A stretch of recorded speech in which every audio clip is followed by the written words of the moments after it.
Hello guys, welcome to my channel defeating autism. और आज मैं बात करूँगी सिटिंग टॉलरेंस पे कि मैंने आशी के सिटिंग टॉलरेंस पे कैसे काम किया। मैं इसलिए इस पे बात कर रही हूँ क्योंकि आज मुझे एक पेरेंट्स ने कॉल किया था। वो मेरे से पूछ रही थी आशी का डेवलपमेंट कि आपने कैसे काम किया, कुछ मेडिसिन दिया। तो मैं बता रही हूँ कि कोई मेडिसिन तो नहीं, पर सिटिंग टॉलरेंस के लिए मैं इस तरह से काम की कि जैसे आशी को जो भी खाना पसंद है वो पहले तो मैं उसे बहुत देर तक खाना नहीं दी, वो बहुत देर तक भूखी थी। फिर उसे जो भी खाना पसंद है वो खाना देकर मैंने टेबल पे भी रख दिया और बोला कि तुम्हारा उसका छोटा सा एक चेयर, उस चेयर पे तुम बैठो और खाओ। उस समय वो बहुत छोटी थी। तो फिर स्टार्टिंग में थोड़ा प्रॉब्लम हुआ, धीरे धीरे उसे एक जगह पे बैठ के खाने का आदत लगा। और वो भी कब, जब एक रीइंफोर्समेंट का काम करता है उसकी पसंद के खाने। जैसे उसे जो पसंद है आप उन चीज़ों से बच्चों को पहले बैठने की आदत लगाओ। ऐसा नहीं कि हम कुछ भी जो खा रहे हैं वो खिलाएंगे, तो नहीं, पहले उनकी पसंद की चीज़ों के साथ आप उन्हें टैकल करो। तो फिर जैसे उसको जो पसंद था मैंने दिया, वो बैठ के खाने लगी। अभी भी वो अपना जो भी पसंद का चीज़ रहता है वो आराम से बैठ के खा लेती है, खुद से खा लेती है। तो उस इस तरह से खाने के लिए बैठना सिखाया। फिर हुआ धीरे धीरे करके कि हम एक जगह बैठ रहे हैं, बैठ के कोई गेम खेल रहे हैं, तो वो नहीं बैठती थी, वो चली जाती थी उठकर रूम में। पर ज़बरदस्ती उसके पापा हाथ में बिठाए, हाथ दोनों हाथ पकड़ लिया, बिठाया, और ऐसे करते करते करते करते फिर, या फिर घर में म्यूज़िक लगा दिया, साथ में बैठ गए, हाथ पकड़ के उसके दोनों हाथ पकड़ लिए, फिर उसके साथ गाना गाने लग गए कि हाँ चलो ये सॉन्ग गाते हैं। या फिर हम लोगों ने गायत्री मंत्र चला दिया, गायत्री मंत्र चला करके बैठे हुए हैं। अब आशी, अब तुम भी साथ में गायत्री मंत्र गाओ, तो वो भी ओम भूर्भुवः स्वः वैसे करके गा रही है। और मतलब इसी तरह से धीरे धीरे करके उसे बैठने का आदत लगा। तो और मुझे याद है कि जब हम लोग फर्स्ट टाइम उसे थेरेपी के लिए मुंबई लेकर जा रहे थे, वो बहुत छोटी थी, वो हार्डली 2 इयर्स की उस टाइम पे थी। तो पहले हम लोग जहाँ पे रहते थे वहाँ से मुंबई का डिस्टेंस 2 आवर का था बाई ट्रेन। तो वो मुझे याद है कि वो 2 घंटे लगातार अपने पापा को खड़ा की हुई रही गेट के पास कि मुझे लेकर वहाँ पे खड़े रहो, मैं अपने सीट पे नहीं बैठूंगी। वो अपने सीट पे नहीं बैठी हुई थी। और हमें लगा कि ऐसे होगा तो फिर हम कैसे जा पाएंगे। और एक दो बार और, जितने भी 2-4 बार हम लोग और भी गए, तो फिर हमें कैब बुक करके जाना पड़ा कि हम लोग ट्रेन से तो आज पॉसिबल ही नहीं है, बैठते ही नहीं एक जगह पे, हम लोग कैसे जाएंगे। तो बहुत प्रॉब्लम होता था पहले। तो फिर इसीलिए हम लोगों ने सिटिंग टॉलरेंस पे काम करना स्टार्ट किया। और इसीलिए क्या, मतलब मजबूरी भी थी, करना ही था बच्चों को एक जगह बैठना सिखाना, क्योंकि सिटिंग टॉलरेंस नहीं आएगा वो स्कूल में फिर नहीं बैठेंगे। तो इसी तरह से कर करके, और हम लोगों ने जैसे काउंटिंग के थ्रू बैठना सिखाया। जैसे हम लोग खेल रहे हैं गेम, चलो 10 तक मम्मा काउंट करेगी, 10 तक बैठना है, पापा 10 तक, मम्मा काउंट कर रही है, पापा बैठ रहे हैं 10 तक, 1 2 3 ऐसे करके मैं काउंट कर रही हूँ, उसके पापा बैठ रहे हैं। फिर उसके सामने उसके पापा काउंट कर रहे हैं, मैं बैठ रही हूँ। तो इसी तरह से उसको पैटर्न ये समझ में आया कि ये गेम चल रहा है। फिर वो भी 10 तक बैठी, फिर धीरे धीरे 20 तक बैठी, 30 तक बैठी, फिर करते करते 100, मतलब धीरे धीरे हम लोगों ने ड्यूरेशन को धीरे धीरे बढ़ाते गए। तो ये सब चीज़ें था जो उसके सिटिंग टॉलरेंस पे हम इस तरह से अपने घर में काम कर रहे थे।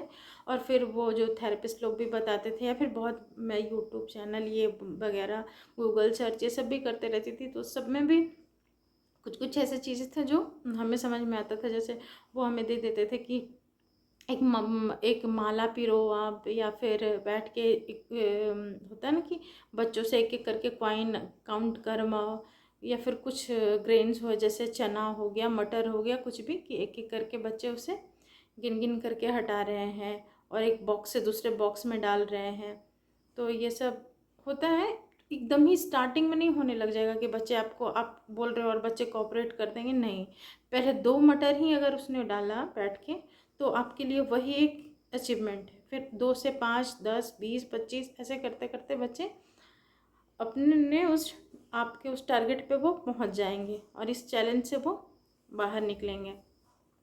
तो क्योंकि मुझे भी पता है सेटिंग टॉलरेंस पे काम करना स्टार्टिंग में बहुत मुश्किल होता है, पर धीरे धीरे इसी तरह से आप काम करते अगर जाओगे तो ये चीज़ ज़रूर काम, मतलब आपके लिए बहुत हेल्पफुल होगा।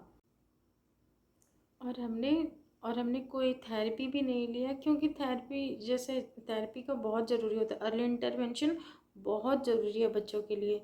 पर आशी को उतना इशू नहीं था, या फिर था, पर उस टाइम पे मैं इतनी जागरूक नहीं थी और मुझे इतना नहीं समझ में आता था ये सब चीज़ कि कैसे करूं, क्या करूं।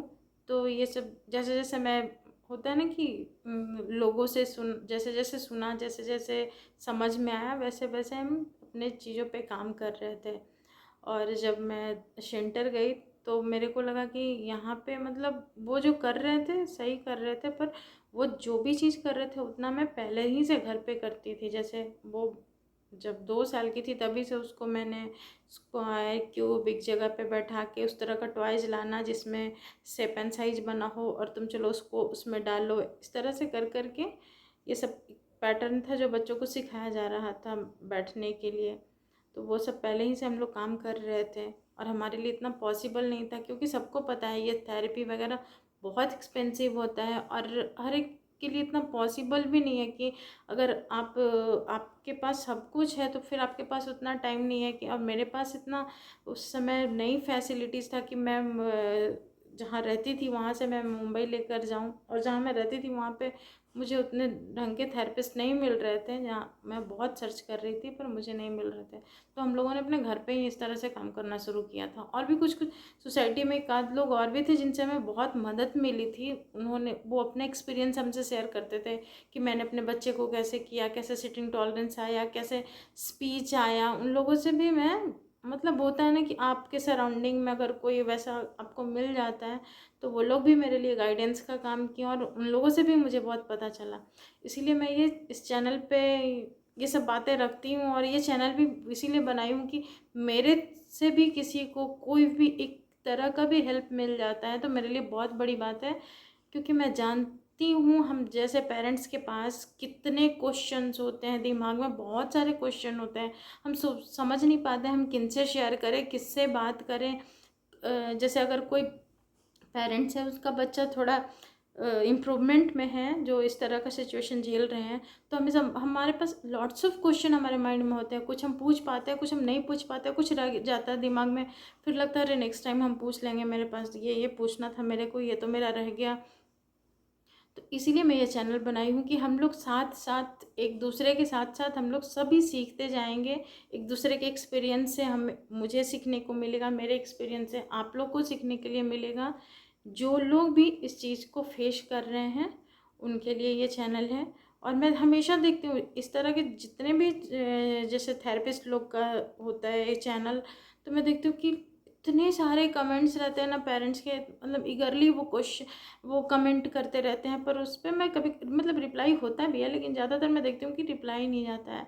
तो मुझे भी लगता है मैं भी क्या ही कमेंट करूँ। तो ऐसे ऐसे ही करते करते हम लोगों ने खुद से ही जितना हो पाता है किया। फिर यहाँ मैं हर जगह थेरेपी के लिए हम लोग हर जगह गए, पर एक होता है ना कि ढंग का मिल जाना बहुत बड़ी चीज़ होती है। अगर आपको ढंग ढंग के थेरेपिस्ट मिल चुके हैं, ढंग ढंग के डॉक्टर मिल चुके हैं, तब तो फिर बहुत सही है। नहीं तो फिर ज़्यादातर क्या होता है कि आपका मनी तो जा ही रहा है, साथ में आपका पैसे के साथ साथ आपके टाइम भी बर्बाद हो रहे हैं, और आपके बच्चे के लिए वो अर्ली इंटरवेंशन का टाइम हो या फिर उसके बाद का भी जो टाइम हो वो बहुत प्रीसियस होता है।